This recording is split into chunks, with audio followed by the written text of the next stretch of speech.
So you probably know that you can't go shopping in Germany on Sunday. The stores just aren't open. But if you're moving to Germany, or if you're even just planning a visit, there are 5 unwritten cultural rules that you need to be aware of.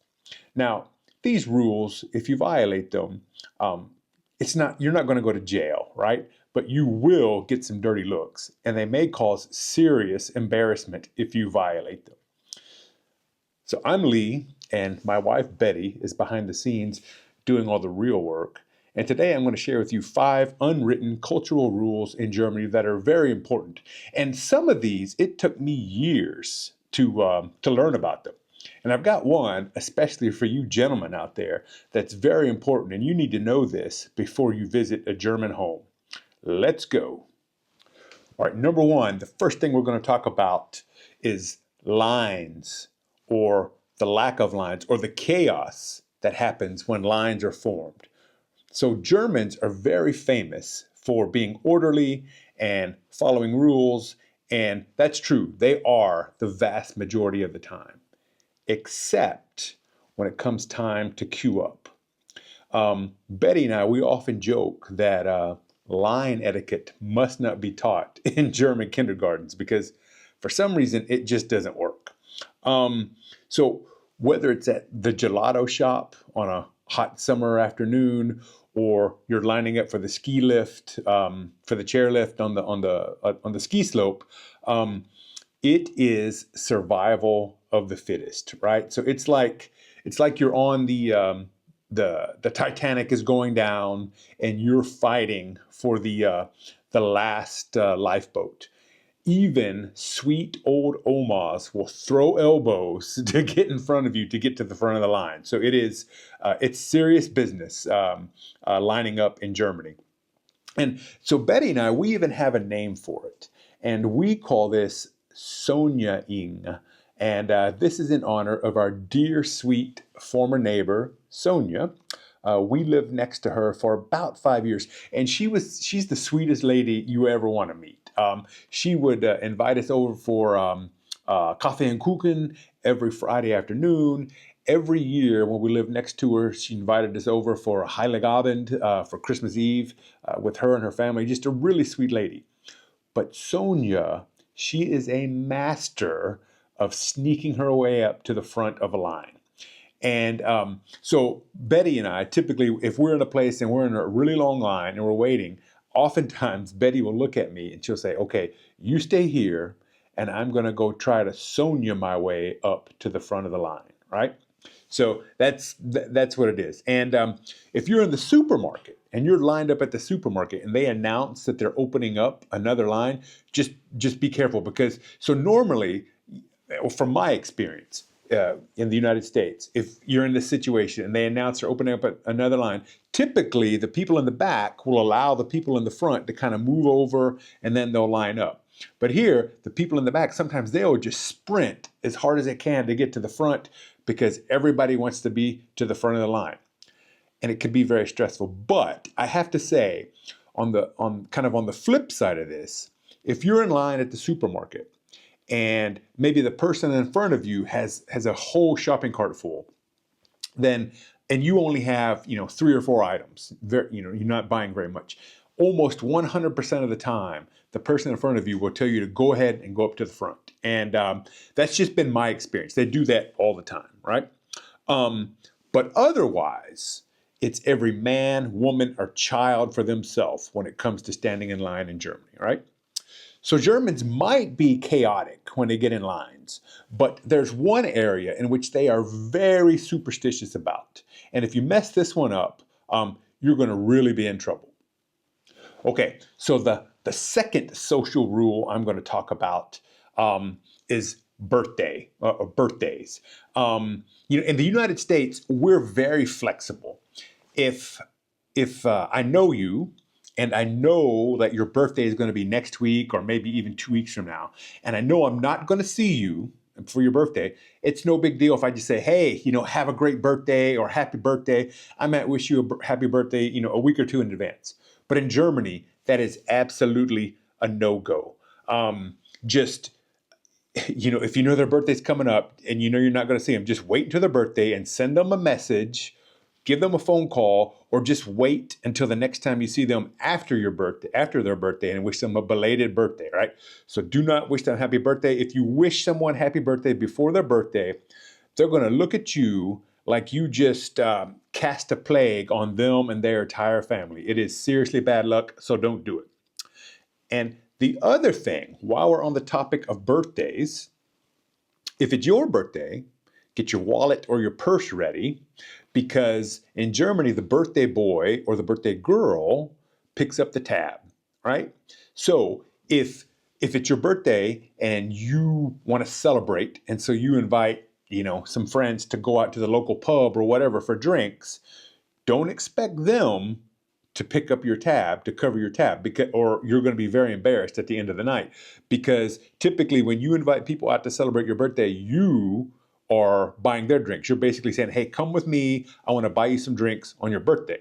And at work, if it's your birthday, then you are expected by all your colleagues to bring in the birthday cake. No one's going to bring in a cake and celebrate you. You need to bring in the cake to celebrate yourself, right? Now, on the flip side of this, when other people have birthdays, you always get cake, right, when they bring it in. And also, if a German invites you to go out for their birthday, you should be very honored, because that means that they like you enough to say, hey, come out with me. I want to buy you a few drinks to help celebrate my birthday. So birthdays, the birthday person is going to pay, and do not wish someone happy birthday before their actual birthday.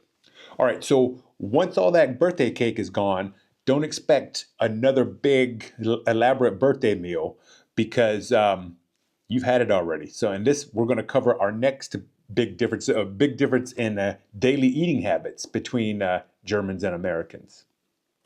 Okay, so the third thing we're going to talk about today is Abendbrot. So in the United States, typically dinner, or some people call it supper, is the biggest, heartiest meal of the day, right? So you may not eat anything at all for breakfast or lunch, but you're going to have a big dinner normally.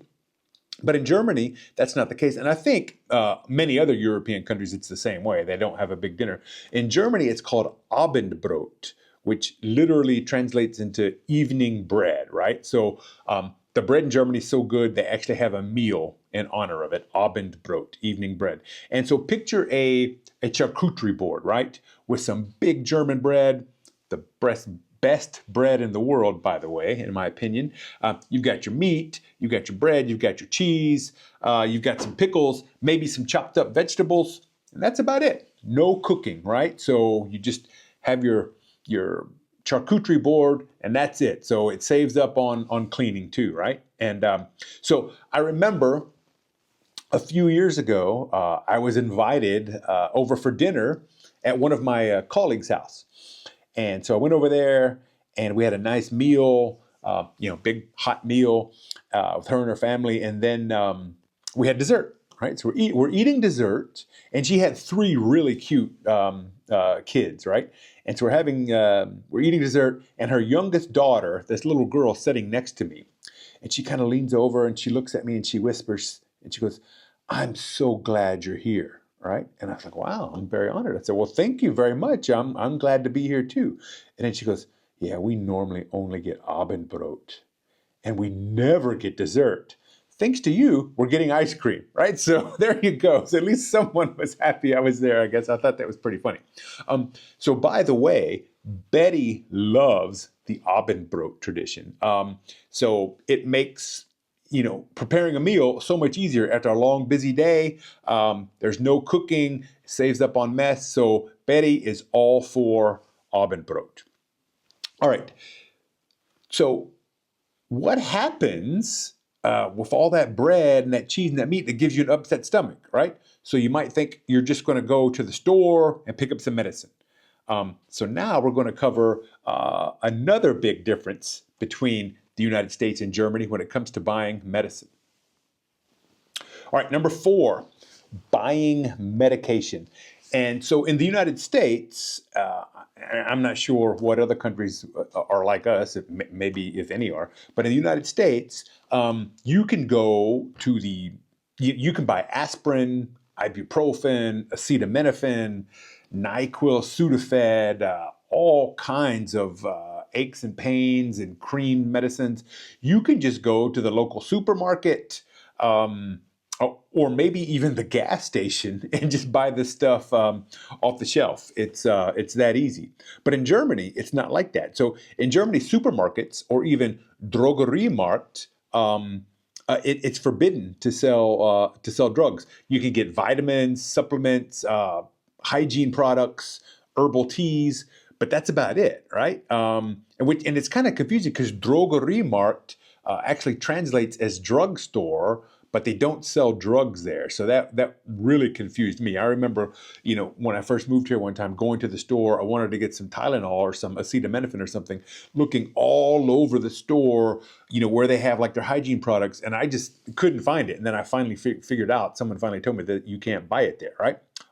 So anything stronger than, like, say, an herbal tea in Germany, you actually have to go to the pharmacy or the Apotheke and get it. But you can't just walk into the pharmacy and grab your stuff off the shelf. Oh no, it's not that easy. You have to get in line, and you actually have to go up to the counter and speak with a pharmacist and tell them what your symptoms are, and they will suggest medications for you. And so this happened to me one time. I went, I had a bad cold, right? I was very congested and I just felt terrible. Probably had a slight fever, I don't know. And I wanted to get some NyQuil. I wanted something that would open up my nasal passage to make me breathe easier, and honestly to help to put me out, because I just wanted to go to sleep, right? So I go to the pharmacy. I go up to the front. I talk to the pharmacist. I tell her what's going on. She recommends some medicine. Now, I see behind her up on the counter, I see NyQuil, right? And I was happy to see that, right? So I said, hey, I get it. I hear what you're saying. Can I just have that? I was like, I just want that NyQuil that's right there behind you. And she kind of turned around and looked at it, and she's like, well, this is not going to cure you. This is only going to mask your symptoms. And I was like, that's okay. I just got a cold. I'll be over it in a few days. I just really want something that's going to let me breathe and help me go to sleep. So she sold it to me. She was not happy about it, but she did sell it to me. So if you need medicine in Germany to pick up that aspirin, you're probably going to actually have to talk to someone and tell them what your symptoms are before you can buy it. So, speaking of hygiene, health and hygiene, there's one more thing we need to talk about that's very important for you gentlemen out there. And I didn't know this until I moved into my own house. And this is very important if you're visiting a German at their house. All right, number 5, I'm talking about male bathroom etiquette. And so when we moved into our house, we were really surprised that in every bathroom had a sticker like this. And like that was on every toilet. And it really kind of confused us because we had lived in Germany a long time and we had not seen that before.